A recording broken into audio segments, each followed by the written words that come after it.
be reset. Let me respond to Gray Yates's question. The distinction between Edinger and Neumann. To the extent that I have seen it, and I haven't read too much of Neumann, but to the extent I've seen it, Dr. Edinger focused primarily on the religious aspects of Dr. Jung's oeuvre. And so he went back through all of the major late work of Dr. Jung, and he offered some mediation to it to make it a little easier to understand for the layman. And so there are several books. Some of them overlap. One of them is the New God Image, which I've been talking about. The one that relates to Answer to Job, which we're using today, is Transformation of the God Image. And there is also Edinger book on Symbols of Transformation, which actually was one of Dr. Jung's early books. When it came out, it was called Psychology of the Unconscious, so you can find it on Amazon still as Psychology of the Unconscious. But that book was 40 years later reissued as Symbols of Transformation. And so Dr. Edinger did write a parallel text to that and did give lectures. All of Edinger's books pretty much are lectures which he gave at the Jung Center in LA, mainly in the 80s and 90s as far as I know. But he, as I say, focused mainly on these religious works and also on Mysterium Conjunctionis. There's a book for that called the Mysterium Lectures, and there's a book for Ion, which is called the Ion Lectures. Now, Neumann, on the other hand, and also Edinger, I don't know if he ever met Dr. Jung, but if he did, he met him at a very young age, when he was young, and his interaction directly was relatively small. Neumann, on the other hand, was a very close disciple of Dr. Jung in the early days. He left Germany in 1934 because of the onslaught of Nazism in Germany. He was a Jew, and he went to Tel Aviv, and he did most of his work in Tel Aviv, but he was in his 30s in 1934 and had gotten his PhD at that point, and at that point Edinger would have been about 8 years old. Then during the war, there was a correspondence between Dr. Neumann and Dr. Jung, which went on for many years, and there's a collected book of the letters, particularly Dr. Jung's letters addressed to Neumann, but they go both ways. And during the war, Neumann was entirely cut off. And so when he came back into the Zurich scene, and one thing I should mention as an aside is that some people referred to Erich Neumann as Dr. Jung's crown prince and also Jung's rationalist, because he tried to codify a lot of Dr. Jung's work. And he came back after the war, having been cut off for 5 years, with the book called The Origins. Here's the book. The Origins and History of Consciousness. Now, in manuscript form, I mean, even in this form, it's about 450 pages long, but in manuscript form, it was something like 800 pages long. And the manuscript came into Dr. Jung at a time when they were trying to form the C.G. Jung Institute.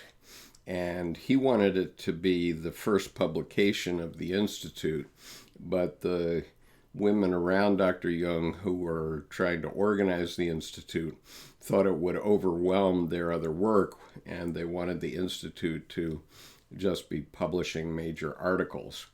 And so Dr.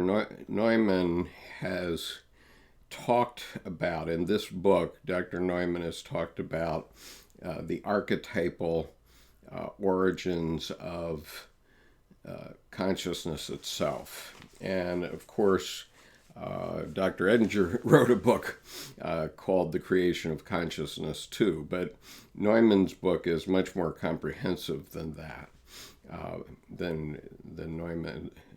Neumann's book is much more comprehensive than Edinger's book. But Neumann's book also is a little draggy, I would say, because it devotes the first half to very early things in human consciousness, and it also is a bit hard reading. I mean, all of this is hard reading, there's no doubt about that. But in any case, then Neumann wrote other books. He wrote a book about child psychology, which American Jungian analysts have not taken much interest in because their focus has always been on post-midlife crisis adults. But Neumann did write on child psychology, so that can be of interest, particularly for educators. And the other writing that's interesting in early child psychology writings would be Sabine Spielrein's writing. She focused on child psychology also after leaving Jung and Freud. And going back to Russia, she focused most of her career on child psychology. Dr. Neumann also wrote a major work called The Great Mother, which is about the Great Mother archetype. I have not read that book, so I can't really say anything about it. I think highly of Dr. Neumann's work. I also think highly of Esther Harding's book, which is called Psychic Energy, which was published in 1949, and you can get on Amazon nowadays. Actually, I think Harding's book is a little easier to understand. But in any case, Neumann was very close to Dr. Jung, as was Victor White, who was the Dominican priest that became close to Dr. Jung. And for many years, they were very close. There was a long correspondence between them also, but Father White came to Zurich several times, spent literally weeks at Bollingen with Dr. Jung discussing issues, and then he went on. Anyway, let's see. I hope that's enough of a synopsis. I'm not sure I have much more to say about it.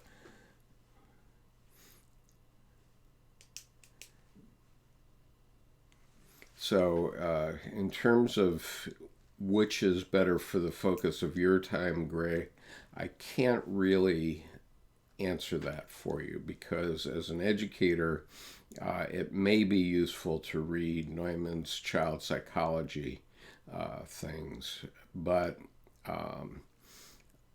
obviously I think it's very important to have a grounding in Dr. Jung's main works anyway.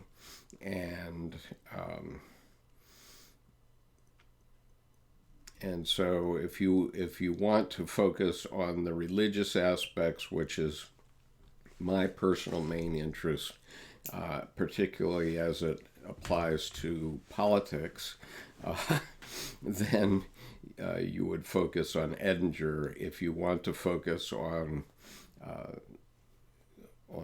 child psychology, then you may want to go to Neumann and Spielrein. There's not much about that in Jung's work either, and then Esther Harding gives a good overall and balanced and relatively easy to read book on the overview. So she's also good for an overview of Jung. Let's see. Sriram says he has recommended Origin, but I don't think he compared his book to it. Did Peterson say that? Let's see. If you have time, could you tell me how... Sriram says, also, sir, if you have the time, could you tell me how a man can get rid of a huge anima projection on a woman on an obsessive scale? Well, Sriram, I am not a psychotherapist and I'm not a Jungian analyst. And so I normally resist giving mental health advice in this group because my mission is mainly to help people understand what Dr. Jung was saying and let them make their own decisions about what should happen in their lives, which is what I've done, and I'm a layman in these things. But I do think that a start, I mean, there's certainly a way to start, and that is first what you've already done, perhaps, which is to just be conscious that there is an anima projection. And once you're conscious of that, then within your ego consciousness, you need to make a moral decision yourself within your own conscience. And normally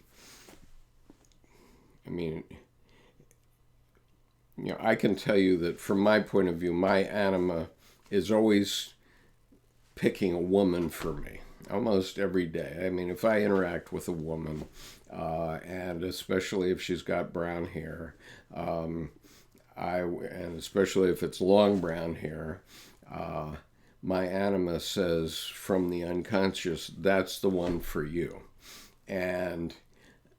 But now that I know what the anima is and what it's doing for me in that respect, I can apply my conscious ego and say to my anima, well, thank you very much, but I have a wife, and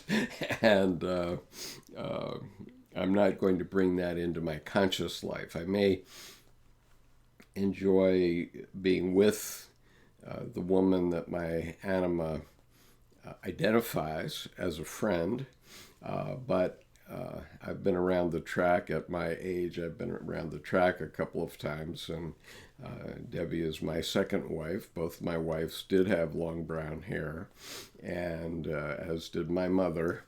And so I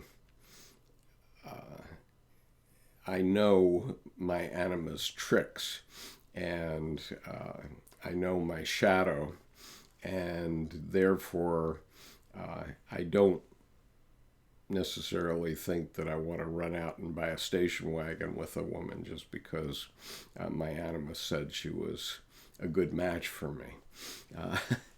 And so let's see. I think that's about all I can say without getting into psychotherapy, though, Sriram. Let's see. Peterson says Maps of Meaning is the next version of History of Consciousness. That may be, Gray. I'm only in the first chapter of Maps of Meaning. I bought it. I think it's probably an excellent book. I know I've seen some of Dr. Peterson's videos about it, and I thought those videos were very useful. And uh, so I don't deny that maps of meaning could be the next, the follow-on book to Erich Neumann. And obviously Neumann is dead and Peterson is alive, so it's useful to have authors who are alive to interact with. But I, I don't have enough information to comment on that.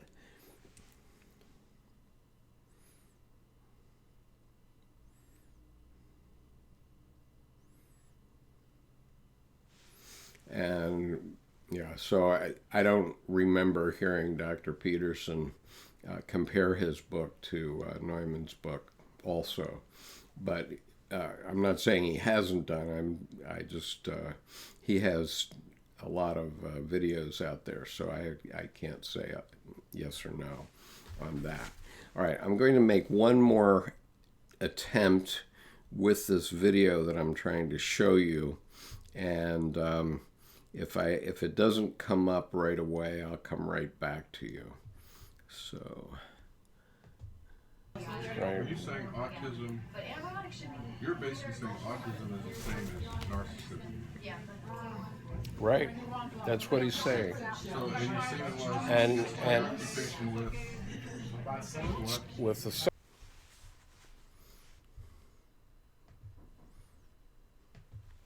So I gather that none of you are hearing that video or seeing it. I presume that that's true. So somehow I seem to have gotten YouTube angry with me. I don't know why. This is a capability within the system, but I'll leave it to that for the time being, and I won't offer this video as we're now well into the time for this session. So I'll just move on to the lecture. Let's see what's happening here. Can you hear me right now? Because I'm not seeing myself on the live stream.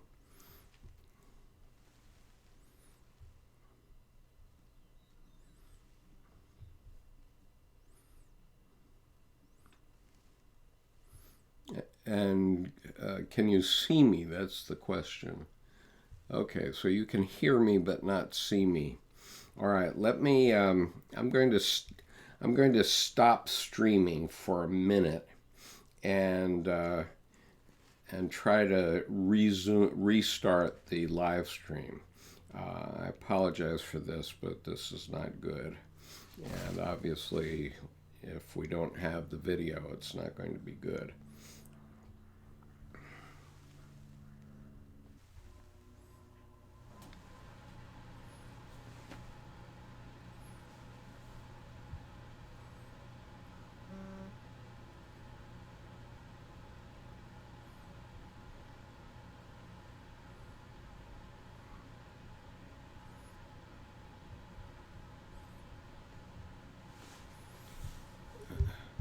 All right, could you say whether you can see me? Because I cannot see me on my broadcast booth on YouTube, but I obviously can see myself on my OBS system.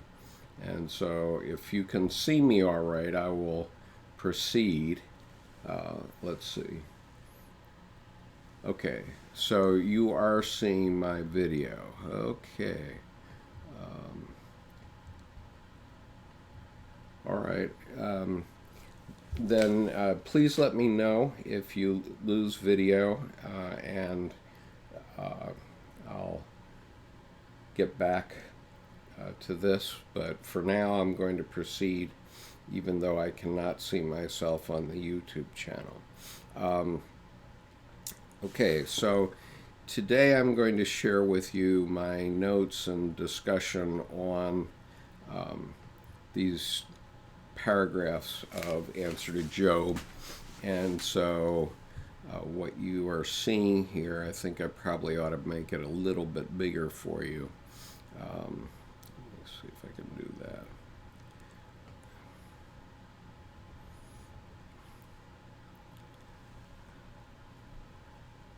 Okay. I hope that's large enough for you to see on video. If you think it needs to be bigger, let me know, and I will increase the font size. Okay, so hearing no complaints, I will attempt to go on here. So one of the critical things about these paragraphs that we're talking about here, we need to understand that Dr. Jung was talking about religious metaphor here. And it's religious metaphor for processes which are going on in the unconscious. And so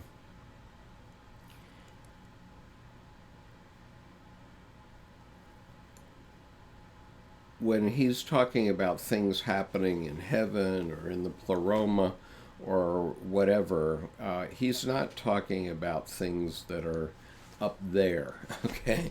He's talking about things that are here or in the psyche, wherever that is. I mean, I don't think anybody has actually ever defined where it is. And let me see if I can make it a bit bigger for you here. Let's see.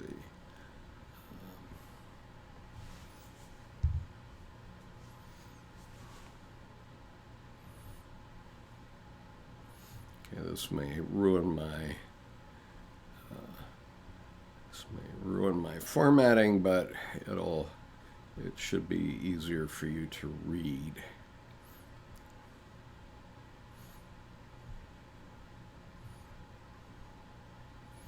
Okay, so I'm going to assume now that you can see that.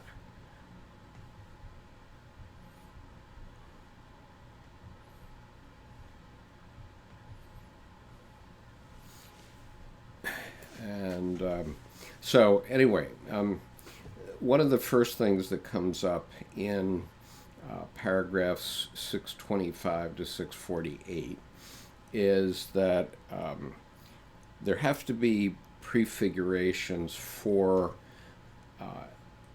the acceptance of the feminine in the psyche of human beings. And hi, Marie Louise. Thank you for joining me. And so what he's pointing out is that during the Job incident, it became pretty clear that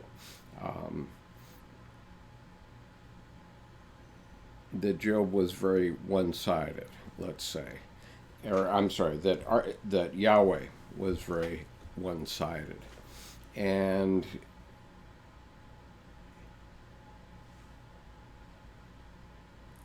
so the fact that Job seems to be more moral than Yahweh is simply the conscious ego of Job having the ability to have this conscience, which the self doesn't necessarily have. The self is amoral, and Yahweh is therefore amoral. And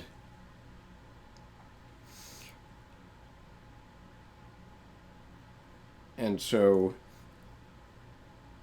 gradually the self has to become more moral, more like man, and it's the Job incident which causes that to start to appear, and it takes another 500 years after the time of Job before Yahweh succeeds in actually becoming man in the form of Jesus Christ from the point of view of Christianity.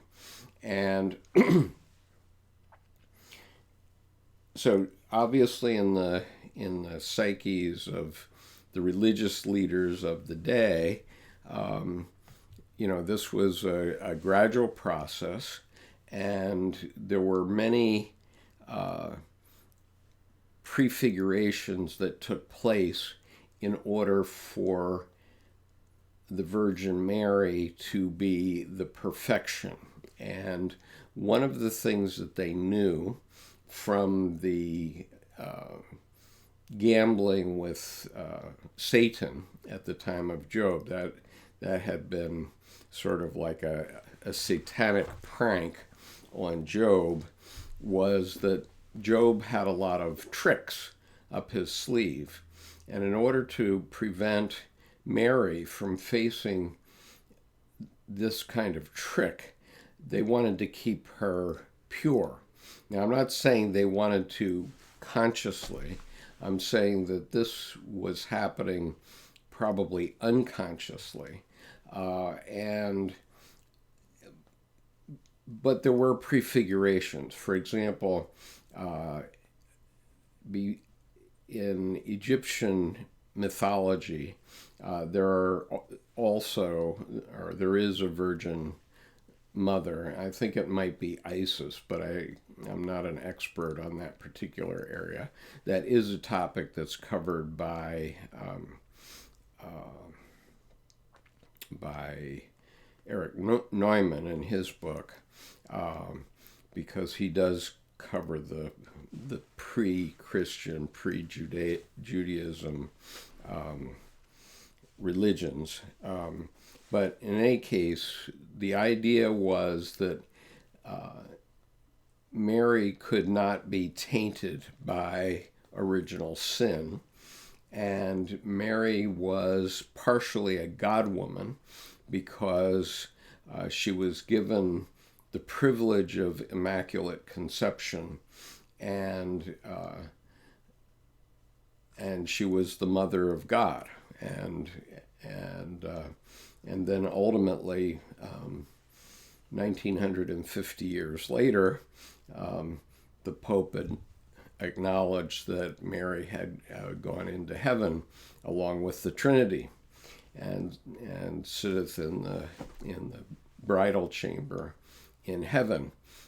Keep in mind that heaven is in the psyche now, and so this is all metaphorical from a psychological point of view, not from a metaphysical point of view, not from the point of view of religious teaching.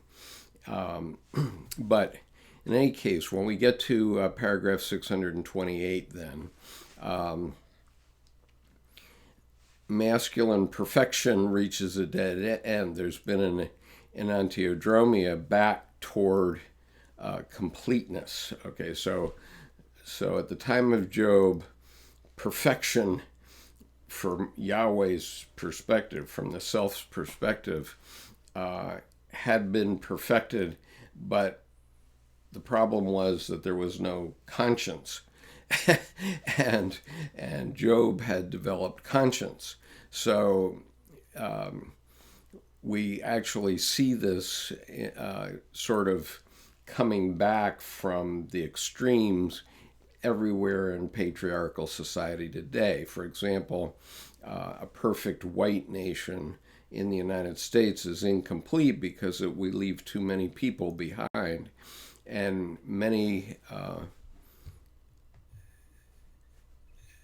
so many people are incomplete because they're trying to achieve a perfection that's not possible.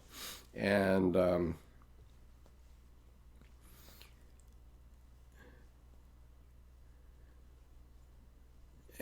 so anyway,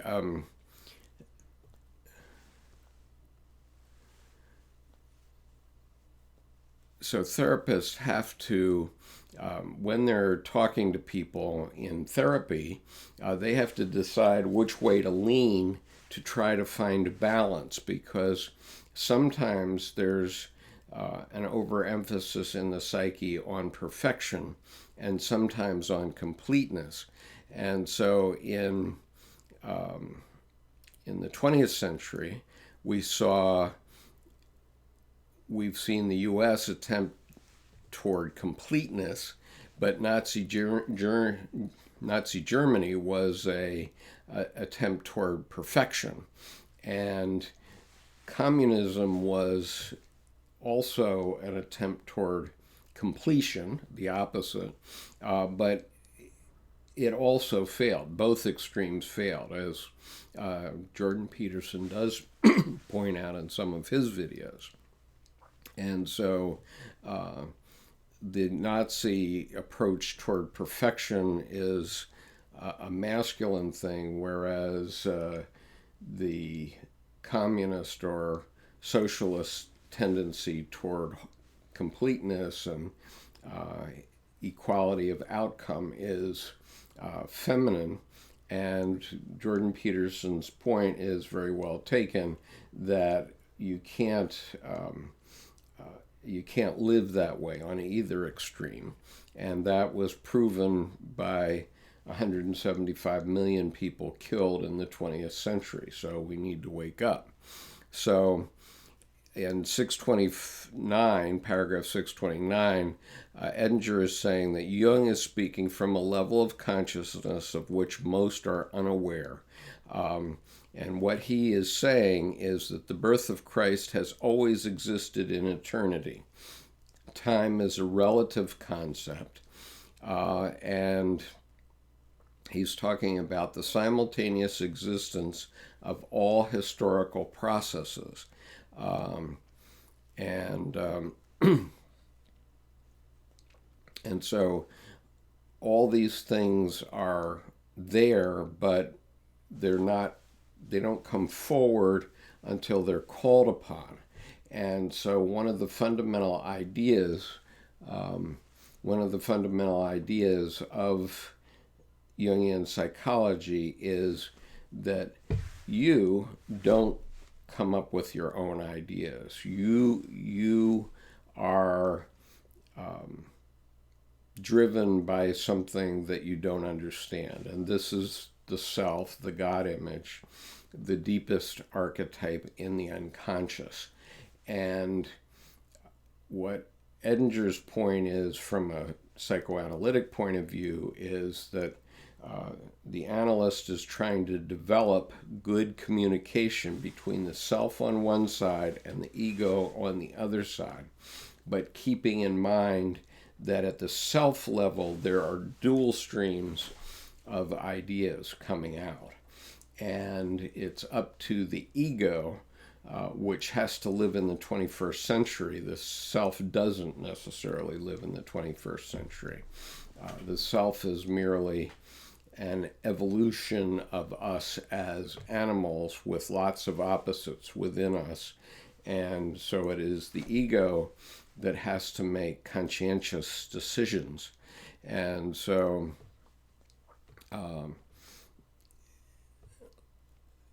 but the idea is that, the self is the engine that keeps us going. And it's, as they call it, it's a divine drama. And the pleroma refers to the eternal realm outside of phenomenal temporal existence. So the point I was going to make about archetypes is Dr. Jung felt that these forms were always in us and are always in us. When they're called upon, they come forward. Typically for women, the big archetype that comes forward is motherhood. And for men, the big archetype that comes forward in the teens and early 20s is the warrior archetype. And once these archetypes start to emerge, they don't stop until they play through.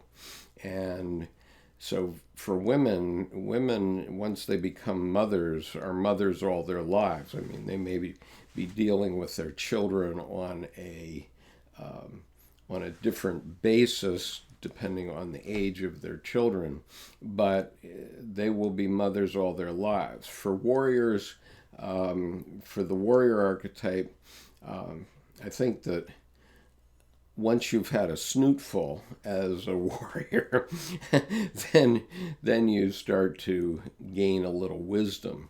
And this is why it's young men that fight the wars, because they're inexperienced enough to be willing to do it. And so if you take the 5,000 men on an aircraft carrier, for example, the captain of the ship is probably 45 years old, which is still quite young. And so, let's see. So Marie says she comes as one and stand as thousands. Well, that's great. I'll look forward to hearing how you mean that, but I'm hopeful that at least thousands will hear these videos over time, and that's why I'm doing them.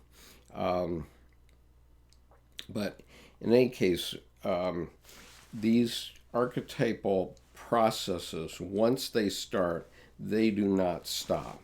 And I think a lot of you have probably seen the image I have here of an eagle mother, but I will share it with you since you might not have seen it. Okay, so here's the eagle mother, and in her you see the maternal, the mother archetype, and she is not going to move. If 2 feet more of snow come down on her, she will not move because she's got 3 eggs under her. And this is the Decorah eagle, which has a webcam on her. The reason it's so dark is that this is an infrared camera, so she doesn't know she's being watched. It's pitch dark for her, but this infrared camera shows her the way she is in the middle of the night, and she's absolutely not going to move because of her babies being underneath her. And so that's how strong this sort of archetype can be.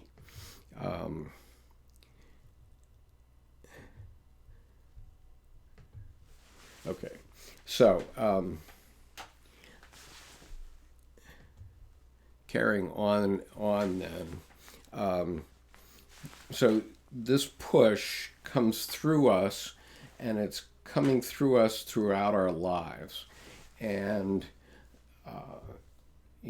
ancient people and people that are very religious feel that this is, God's will pushing out through them, and surely it is, in the sense that from a Jungian analyst point of view, it is the God image that is forcing that. It's the self, this deepest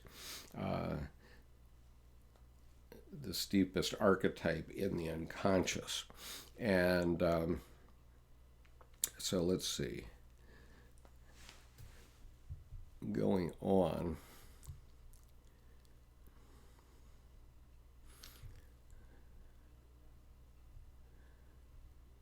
So in paragraph 630, it's possible to know God from his creation. No other possibilities exist than those which express him. Okay, well, that's fine. And if we look at the basic pattern sets that make up existence at all levels, you might want to look up the Mandelbrot set, which finally appears in everything. And scientists have called it the God image, or they've called that the God image. And let's see, this camera is right in my line of sight here, so I'm not sure what I'm showing you here. Okay. So the ego is the agent of the self in time and space, and certain archetypal entities erupt into ego existence. And so that's what's happening with the mother archetype or the warrior archetype and so on. But in Muslim cultures, it's very common to hear the term inshallah, which means if God wills it. And what they're referring to from a psychological point of view is that the self has to go along with you, because if the self wants to do something and you're not doing it, you'll find out about it one way or another. It will play through either in an involuntary action, or it will force a result on you that you don't like. And so Dr. Jung now in paragraph 631 says that God is everything already. Why does he need man? God is reality itself, but he is a phenomenon, not a man at this point. And why didn't he just eliminate the root of all evil, namely Satan? And the answer is because the shadow is a part of the opposites. And where one gets psychic energy is only from the interplay of the opposites within the psyche. And so Satan is in there playing with these things, and you can probably recognize the times when Satan was playing with your own psyche. Let's see. It's like being able to see things, and that is quite frightening. Yes, Sriram, I agree with you. It is like being able to see things, and that's what happens in the individuation process. Once you realize that these things are happening, you actually see the processes going on, which is what Dr. Jung was saying that happened to him right from the get-go. And so you see these processes going on, and you have to make a decision for the good side or the bad side, the dark side. And it's not always this huge decision where you're going to wear black helmets and black clothes and the other guys are going to all wear white clothes and so on. It doesn't work that way because there are so many different opposites, and one set may predominate at some time and one set might predominate in another time. And so, you have to hope that your ego can consciously make decisions for the good.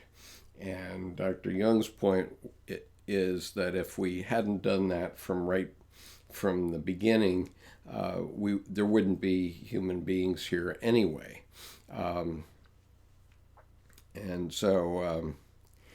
So anyway, he's talking about the first prefiguration of God, or God revealing himself in the nature at the creation.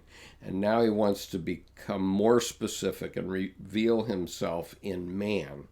And so the first prefiguration was when God created man in his image. This was for Christianity, this was the creation of Adam. But in the case of Adam, God created Adam from scratch. So Adam wasn't really a human. And then he created Eve out of Adam's rib. And so Adam and Eve were really a god and a goddess per se. And somehow they had sons who were human beings, Cain and Abel, and so those were really the first truly human beings in the context of the Judaic custom, or going back to Genesis now. And from time to time, Yahweh filled his people's prophets with his spirit.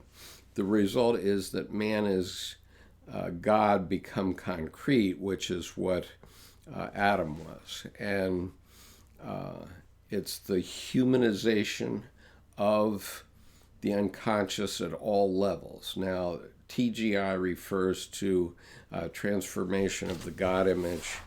This is Edward Edinger's book, and for those who may not have seen it, I'll show it to you here.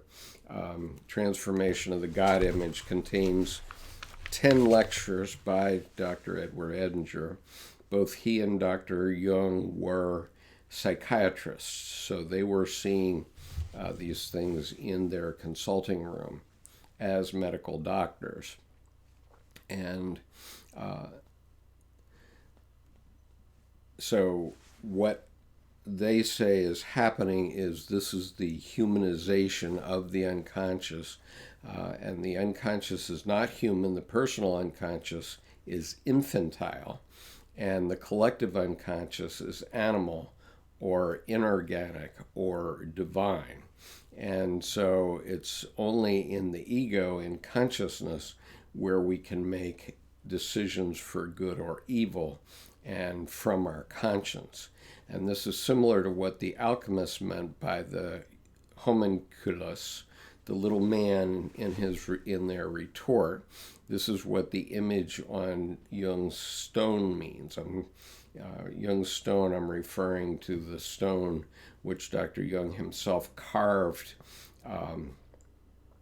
at Bollingen, and an image of that you should be seeing in the lower right-hand corner of your screen, and certainly as a watermark on every one of my videos, because I use it as an avatar for this YouTube channel.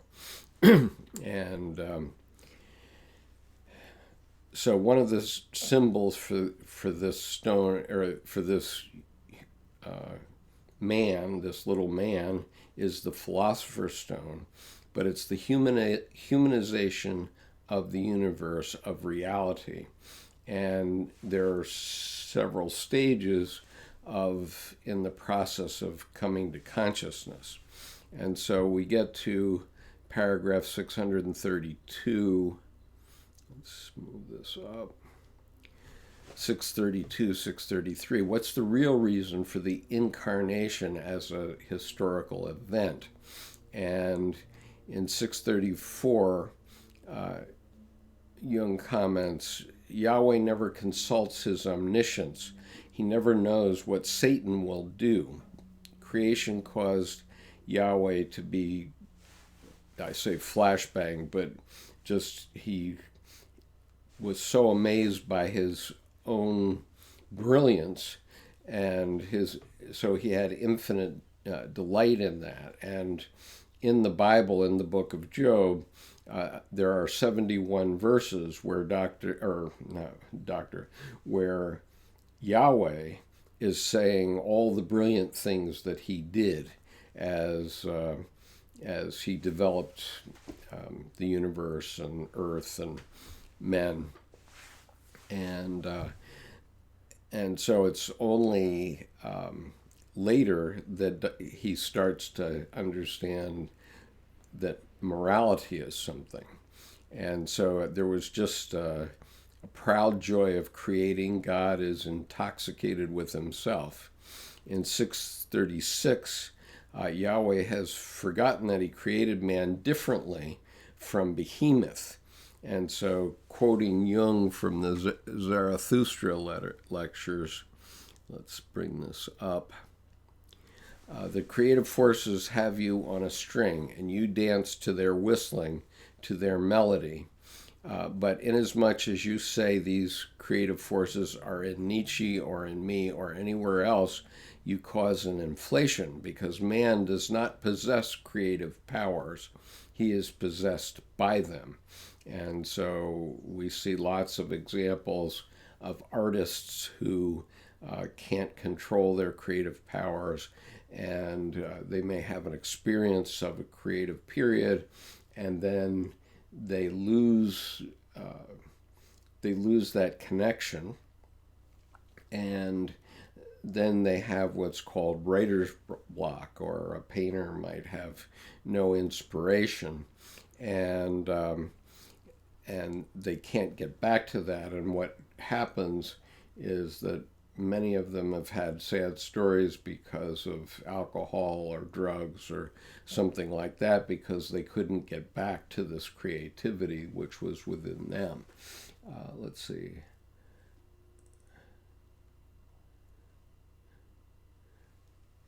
Okay. Lobster Chad says he can't see the watermark. It may only come up in the replay, Chad. I'm not sure. I certainly have seen it on all the videos. And what happens here is after I go offline live, YouTube crunches the video that we've made and then presents it to me as a separate video. So it won't be on this particular link. It will be on the homepage of the channel as a video. And when that happens, you should see the watermark. I mean, every time I pull up one of my videos, I do see it. So Marie Louise asked me, Mr. Skip, is Satan Yahweh's shadow? Well, I don't think Dr. Jung would exactly describe it that way. I mean, it could be described that way, I think, but I think that Dr. Jung is referring to Yahweh as a unified God, and his sons are Satan and Christ. And and so Yahweh is everything already. So in that sense, yes, Satan would be Yahweh's shadow, okay, the shadow of the self. And the problem is that the self is presenting to you, coming out through your psyche as a stream of ideas, creativity, thoughts, planning for tomorrow, whatever it is, and it comes in two streams. One is a shadow side, and one is a side that you probably want to bring into consciousness. And it's up to your ego. You have to live in the human world, and you have to live in the 21st century. And so, for example, in a Buddhist group that my wife is involved with right now, there's a big sexual controversy regarding the teacher in that group. I won't go into it in great detail, but a lot of the older monks want people to just get over it and just keep following this teacher and want no repercussion from it per se. And yet those men, those leaders, have to live in the 21st century. And so we have created laws in the world to protect followers from bad things. I mean, obviously, the Catholic Church got involved in this very heavily during the spotlight period or whatever, when Catholic priests were doing bad things, and they still are. Apparently, there's a new controversy even yesterday involving Pope Francis, where he believes he wasn't active enough in dealing with one such situation. But we have to address these things. Let's see. Chad says, Jung makes me want to start my own YouTube channel analyzing anime movie through a Jungian lens. Well, that would be a very useful thing, Chad. I recommend that you do that. That's certainly beyond my ken. But if people start to apply these Jungian ideas to movies that we see, that's a terrific idea. Because movies are how we learn. And I know in my case, as I've come up, I've seen lots and lots of movies. I mean, there were probably 30 or 40 years of my years where I saw at least one movie a week. And so I have a lot of movies in my head. And what happens to me is that some event, and this happens daily, almost hourly perhaps, some event will occur in my life, and all of a sudden a movie scene will come to mind, even and so obviously this is myself presenting it to me, complete with dialogue, or at least paraphrased dialogue. And when that happens, it reminds me how situations like whatever this is at this given moment, how those situations should be addressed in the world that we deal with. And even though those things are metaphorical, they're quite meaningful and educational. So, I urge you to consider doing that actively. And Marie Louise says she thought the same thing. Stream, if you're into anime, I recommend Bleach. Okay. The God Shadow difference is shown in the main character Ichigo. Okay, well, I'm not familiar with those anime, so I'm not going to speak to that.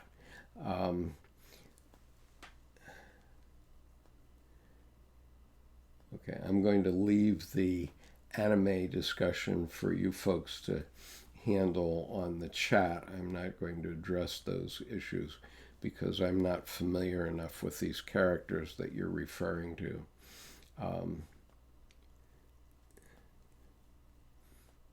And Berserk's, or Chad says, Berserk is Christ's story told through a masculine lens. I have heard that, but I don't know directly from my own experience.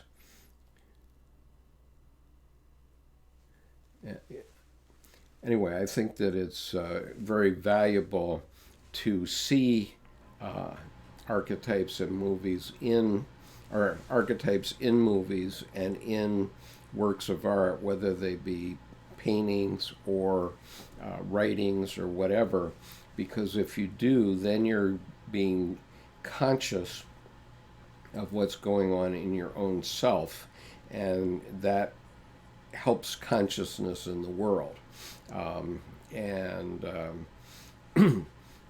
These things are how we unconsciously teach our young. But if you can see the archetypes, then we're on our way to creating consciousness in the world. And one of the reasons that I got active in Jungian work was that I had seen years ago, going back to the early 90s, that if an artist, for example, painter, painted scenes which were archetypal, then they would be more meaningful and they would be more likely to be able to sell.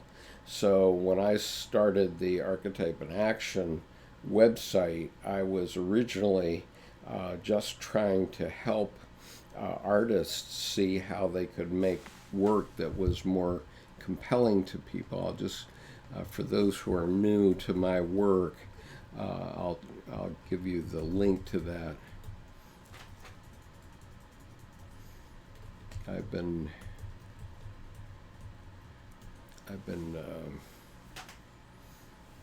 curating that website since 2010, and as you'll see, it has many different articles on it, more than 3,500 articles about different things, and many of them are on Jungian topics or art or religion or whatever.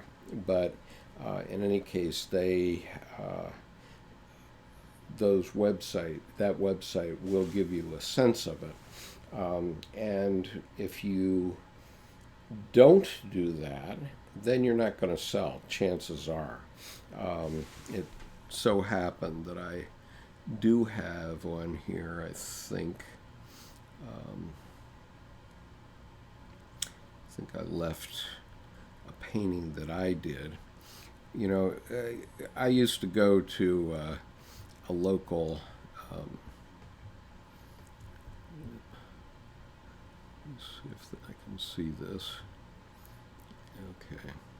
All right. So I used to go to a local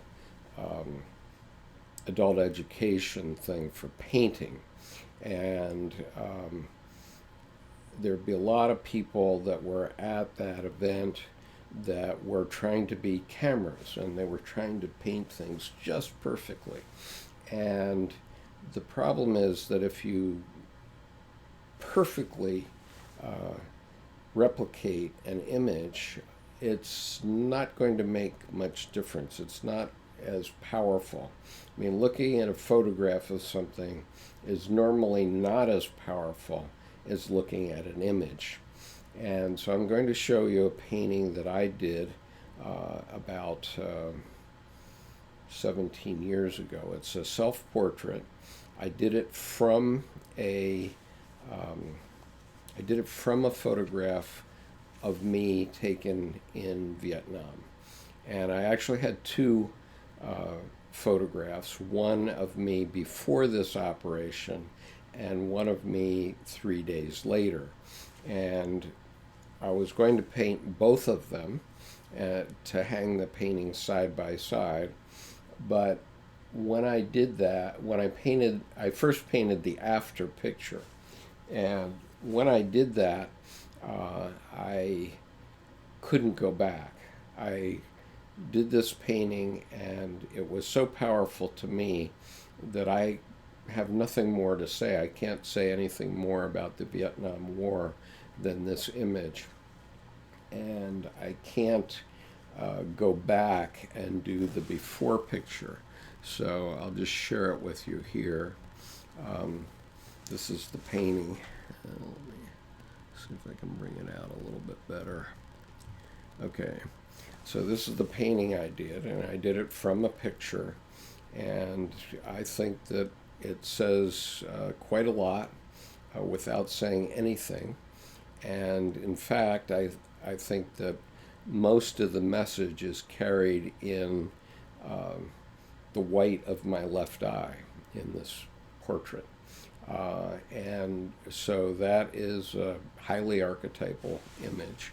And the photograph is not anywhere near as powerful. So something came out of my unconscious to convey this message. And since I painted this picture, I've never really said anything about my experiences in Vietnam or wanted to do another painting of me in Vietnam. I have lots of photographs, but I have no interest in doing anything more about it. So, that's just an example.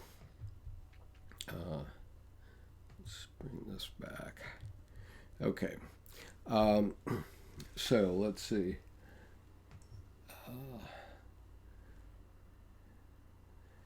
Chad says, can you touch on the significance of Leviathan and Behemoth and what those mean exactly? Okay. Well, in terms of that, and let me, I'll pull up another image because I do have that image here. I think it's right here.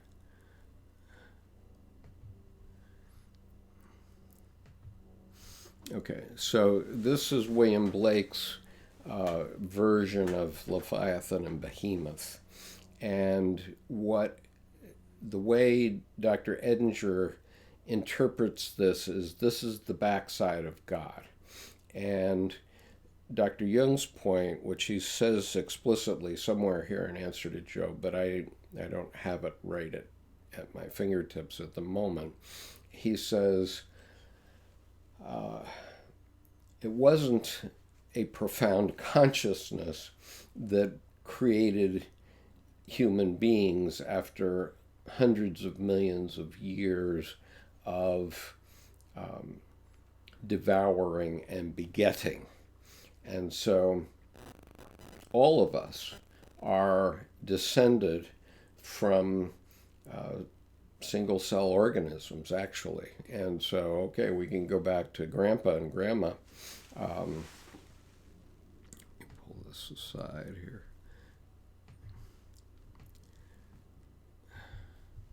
So you can see me, this image.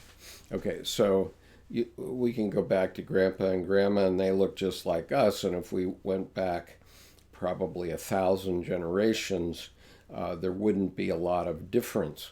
But through evolution, we know that, and we know it from the development of fetuses in the human baby, we came through fishes and we came through other creatures, and those are our parents too.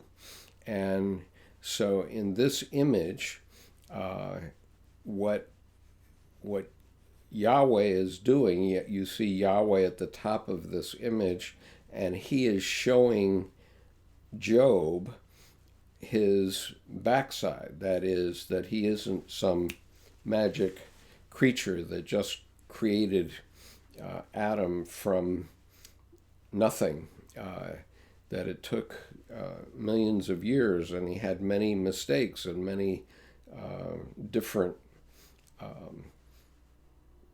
branches of that. So today, if we look at species on the earth, there are literally millions of species on the earth, and as far as we know, we're the only one with real consciousness.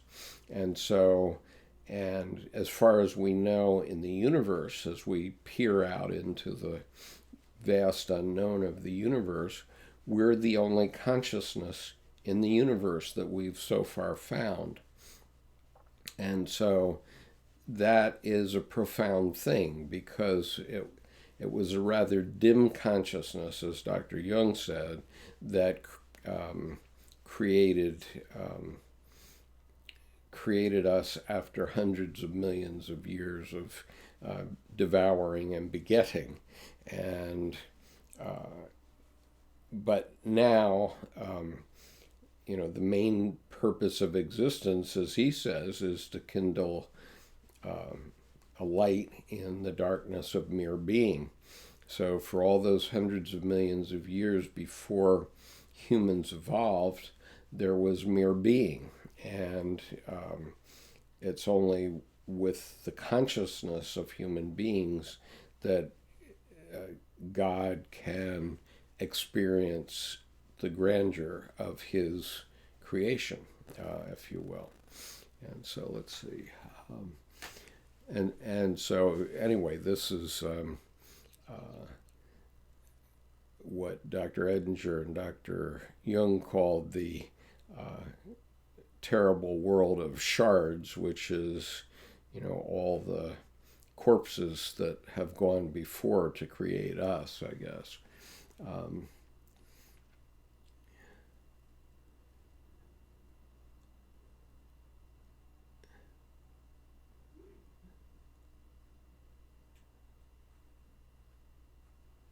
So anyway, okay, I hope that answered your question about the about Leviathan and Behemoth. And if you have other questions about that, and thank you, Agatha, for your comments about the painting.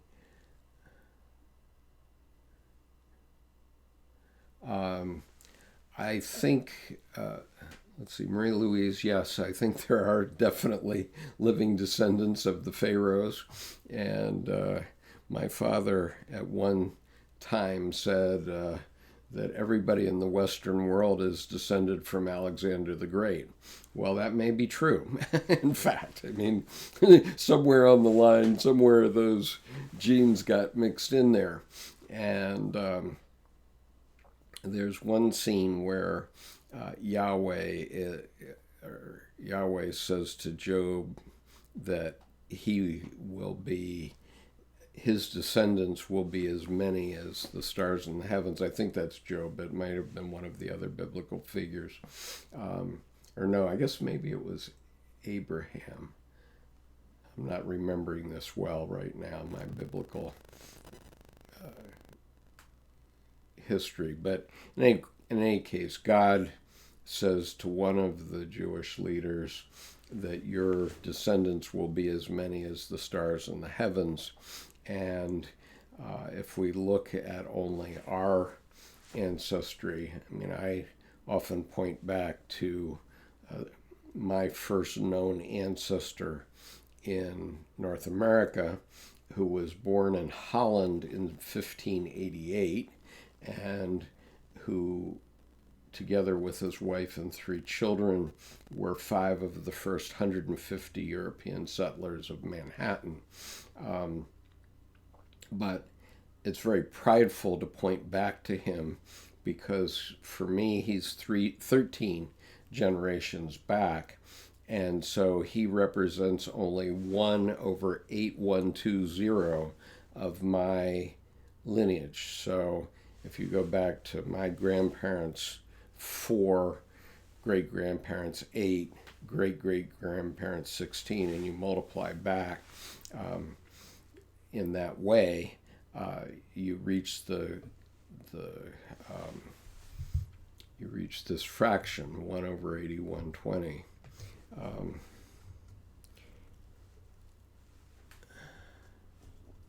Let's see here, 1 over 8120, which means, okay, so that's how much of him is in me, or at least that I can actually point to. It's probably a bit bigger than that, because his descendants lived largely in the Albany, New York area until about 1810, and then they moved over to just south of Syracuse, New York, and there were a lot of Dutch descendants in that area. So if you go through that area, you'll find Amsterdam and Schuyler and all kinds of Dutch names of cities up there. So the Dutch were intermarrying, so I suppose that in a later generation, some of his genes may have found their way into me also. But if I point directly back, it's only that much, so that means that I have 8,119 other ancestors at that generation. And then if you go back one more generation, now you're at 16,000 ancestors, and you go one back further, now you're at 32,000. It becomes a big number very, very fast. And so it's very clear that we all, in the Western world, all of us have a lot of common genes. And actually among my grandparents, there's 4 different streams. There's the Dutch, the Welsh, the Swedish, and the Germans. And that's just at my grandparent level. So and the same would apply, of course, to Asians and Africans, that they would have intermarried and so on a lot. And so that's why human beings are pretty much the same around the world. There are a few minor exceptions, but they're so minor as not to be worth mentioning. So Chad says there's an ancient Macedonian marching song about how attractive Alexander the Great was, and how you should hide your daughters and wives when he walks by. Seems reasonable that he left some progeny. Yes, surely he did, no doubt about it. And he was from Macedonia, so I think that's very accurate. Okay, let's go on here. I mean, that was a nice little aside, but let me put my notes back up here.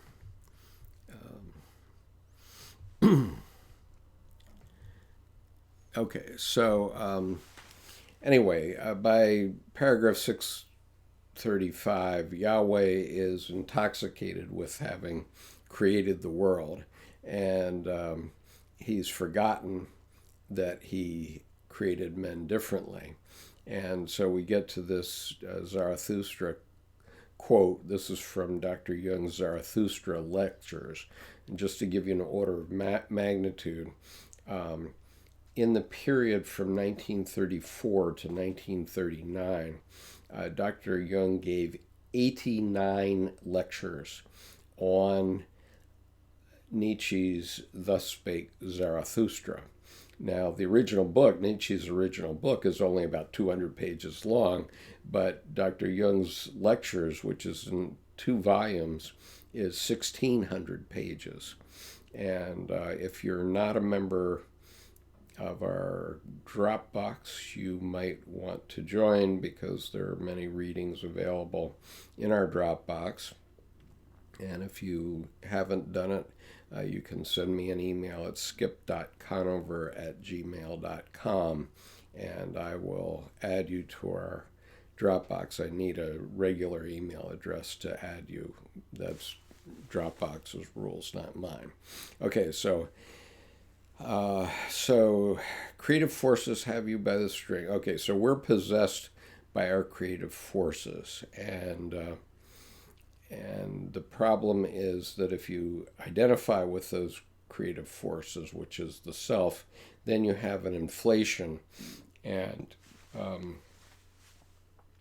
the creative forces take it out of you. So Nietzsche, for example, felt cheated, but if you know you are creative and enjoy being creative, you will be crucified afterward. Now, I don't know why he says crucified, because anybody identified with God will be dismembered. I'm going to resist the temptation to make political commentary around that right now, but this video that I was trying to show you was a discussion with the idea that there is an equivalency between Yahweh, the unconscious, the self without ego, autism, and narcissism. And what Dr. Edinger said is that when psychiatrists have an autistic patient, the point is that they have to pour attention into the unconscious in order to help bring the patient out of this autism, which is really the self. And little babies are inflated. They don't think about it. They have no ego, though, so they're entirely self. And it's only over years that they develop an ego so that they can balance. And so, as most of you will know, a child normally doesn't say the word I until they're around 3 years old. And so it takes that long to develop ego. And until then, they're basically all self, which is all narcissistic, and it's all like Yahweh. There's not much consciousness there. And it's only when ego develops that the unconscious can be controlled. Up until then, the baby simply screams screams when it wants something, whether it wants food or it wants to be dry or whatever it is that it wants. It simply screams to get attention, and then when the attention comes and is poured in the form of changed diapers or a spoonful of food, then they settle down. And so it's only when the ego develops that they can develop to understand that mommy needs to be left alone so that she can make dinner sometimes, that sort of thing.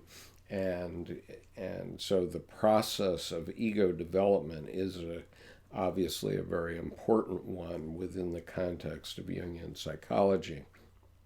And the way it is done, once again, is by passing through the cycle of the Job archetype. We've talked about it before, but it's contest, defeat, lamentation and rebirth. And so, for a baby, in order to stop a baby from wetting its diapers, for example, it has to be corrected in some way, whether it's a good, strong talking to from the parent who's like a god to them also, or it's by being spanked or what have you, but they have to learn that they have to learn from the defeat of not being able to just wet their diapers all the time. And when that defeat occurs, then they lament, and then they're reborn, and they get to the point where they aren't doing that. And, the same thing, we have to train our pets to be housebroken also, and it's a very similar thing. But then as we develop further, we have to develop ego further and develop an ego that allows the inflation of self to be put under control. And so anyway, one of the key items here, though, in this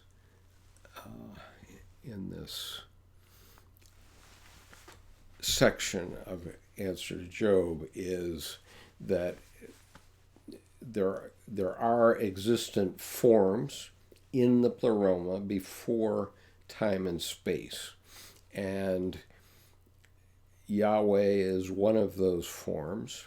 And so anyway, we get to paragraph 637. Let's see. Marie says, please show the video. I can try again, but I'm assuming that you're seeing me now.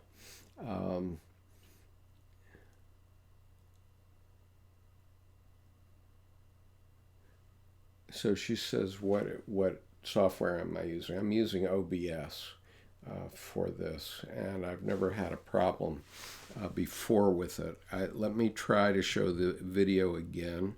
I will do that for a moment, but it did not come up for me. I'm the center of the universe. Can you confirm that you can see this video? Children who are autistic tend to do this whirling motion. They're always spinning around type thing. And that's what Yahweh does in the Bible. Or, he runs into the whirlwind. Right?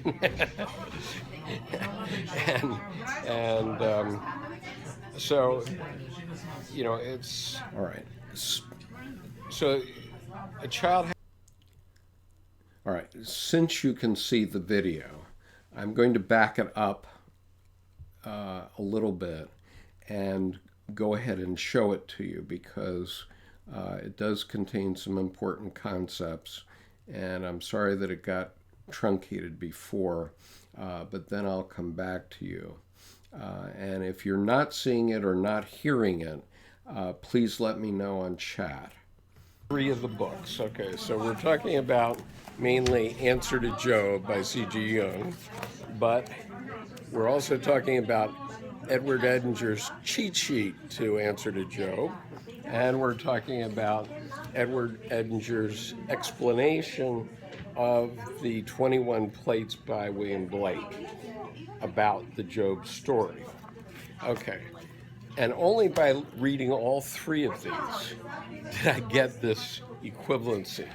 But here's the equivalency. Are you ready for this?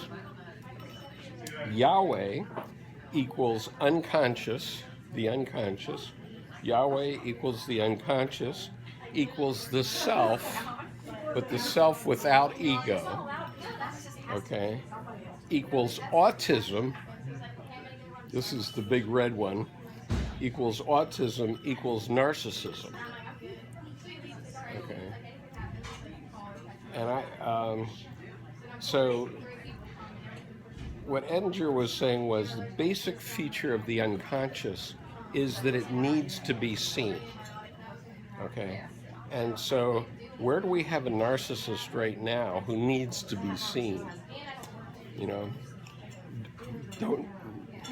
don't name, no names. I was going to say an X or something. Yeah. Does Twitter mean anything? Okay, so what Edinger says is the basic work of analysis is to pour attention into the unconscious so that it can be seen. Okay, so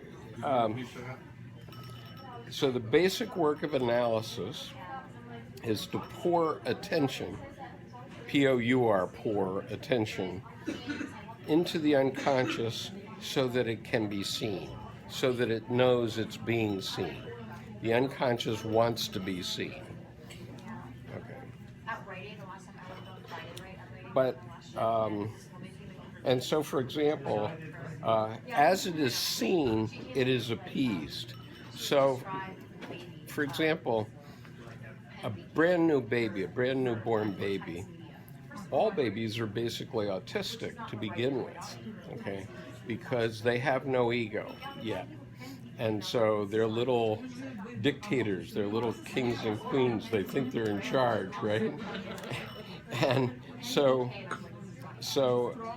a baby will cry if it needs something or it's uncomfortable, things aren't good, it'll just cry, right? But when you give it the attention it needs to solve its problem, then it's appeased and it stops crying, right? That's the most fundamental level of this. And so, but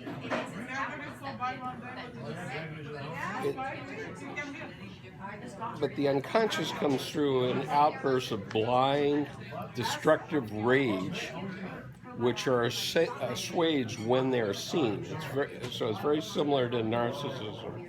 So infantile and child autism is a kind of extreme or pure example of the narcissistic syndrome. Okay, well, I never connected those things up before I read the three of these books together and started to see what he's talking about. So the reason... Well, narcissists have rage underlying their personality. Sure, and little kids, and little kids go into rage, right? Little kids go into rage when they're upset about something, right? And so, but what the ego brings to the God image is the ability for discernment, to understand that there has to be a different decision here. Like, when I have to go to the bathroom, I have to go in the toilet. I'm not just going to go in my diaper type thing, right? So autism is it's total preoccupation with one's inner center, the self, the God image. So they're revolving around an inner center. So the whirling motion that is so characteristic of autistic children is expressive of the fact that they are living completely within the confines of identity with the self. Okay, they're living entirely within this Yahweh type thing, which has everything in it. Right? Are you saying autism? You're basically saying autism is the same as narcissism. Right. That's what he's saying. So, and you say it was And preoccupation with what? with the self, with you know, just I'm the center of the universe. So he says children who are autistic tend to do this whirling motion. You know, they're always spinning around type thing. And that's what Yahweh does in the Bible. Or, you know, he runs into the whirlwind. Right?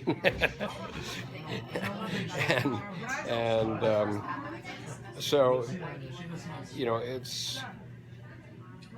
so a child has to develop ego. And when they develop ego, they start to learn the difference between, they start to get ethics, okay? They fundamentally start to get ethics, okay? Because they know that they shouldn't bother mom at this point in the day. or whatever it is, you know, you gotta leave mom alone while she's cooking dinner type thing, right? And so, and so this comes out then to be individuation. So as we develop, we develop ego, which is individuation, where we find what we are meant to be. And so you're stepping out of the anonymity of the cycle of nature and into the personal, unique fate. Okay. So you're not just a human that eats and cries when you're hungry and cries when you're wet, whatever it is, but you're learning that you are a unique individual and you're no longer just in pure nature, and you have to make decisions. So then they start to become moral and ethical decisions, right? And so the problem is when you have a problem, which is what Job did, how do you deal with that? And what does it mean? And so what I wanted to do was cut to the chase.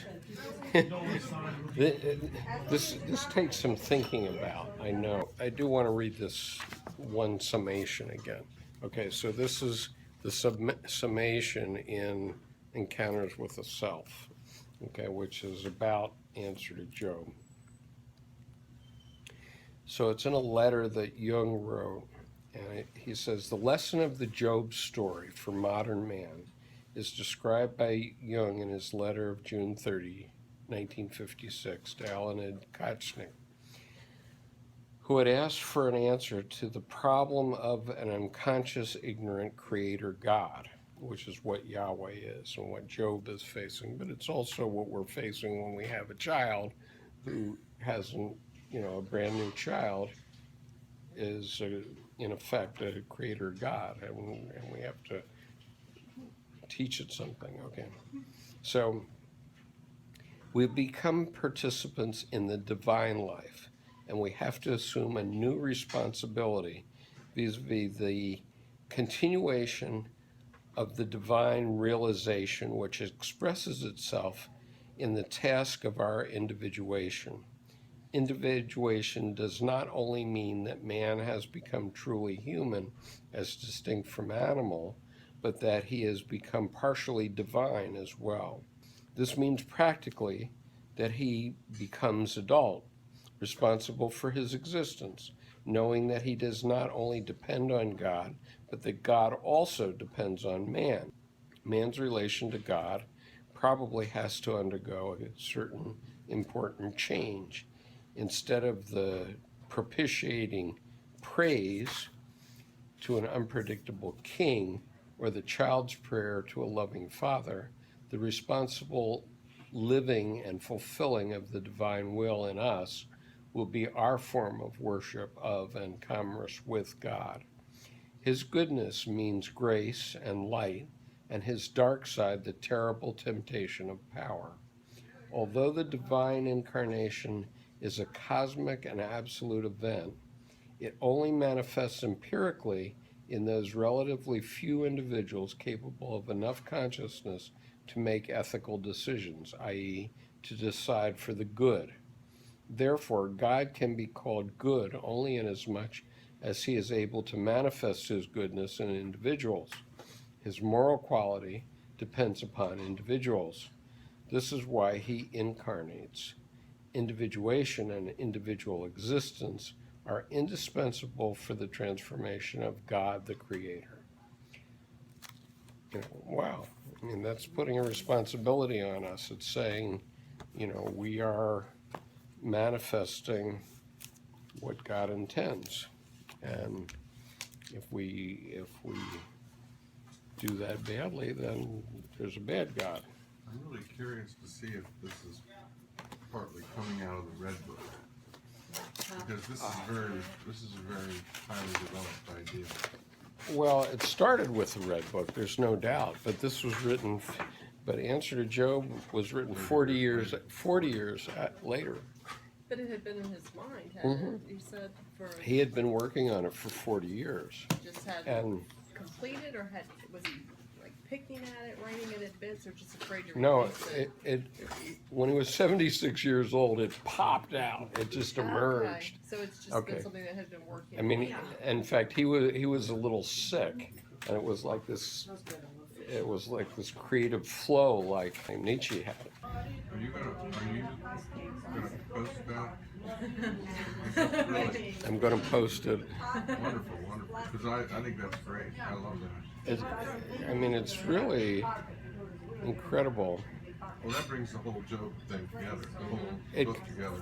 It kind of does. I mean, but I mean, there's a lot of details to it. So Jung was, talking about all of religious study for the last 2,000 years, right? And so there's a lot of detail, but I'm trying to give you a big picture first here. So this is from a letter. This is a letter he wrote in 1957. 1956, June 30, 1956, to Leonid Kochnig. Okay, and you can find it in the Dropbox because it's in the volume 2 of the letters. It is volume 2 of the letters, page 312 in the footnote. It's a footnote on page 312. Is it a framework? It does. Jung's point is that what's the point of being God if you're not conscious of being God? You have to have conscious beings in order to manifest your consciousness. And so basically what he's saying is there's a little piece of God in each conscious being. Okay, we can't say that an animal that works on instinct solely is conscious, right? And so a baby that works on instinct and is crying and so on isn't conscious that it's even a being yet, right?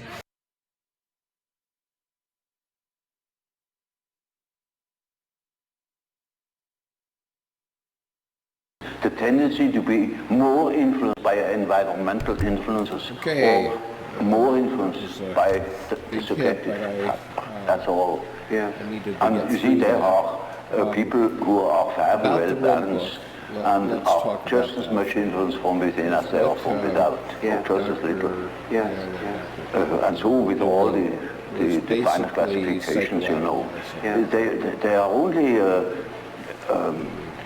sort of point de repère, points for orientation. My whole scheme of typology is merely a sort of orientation, namely there is such a factor as introversion, there is such a factor as extroversion. The classification of individuals means nothing at all. This is only the instrumentarium for the practical psychologist to explain, for instance, a husband to a wife, or for instance, it is very often the case, one could almost say, it is almost the rule type to complement. I'm gonna discontinue the stream for a that moment Jung, of and course, then resume. tied in with your This should allow typology me to and make it a quotator little version. longer. We, of course, know of your concepts of thinking, feeling, sensation, and intuition. Well, there is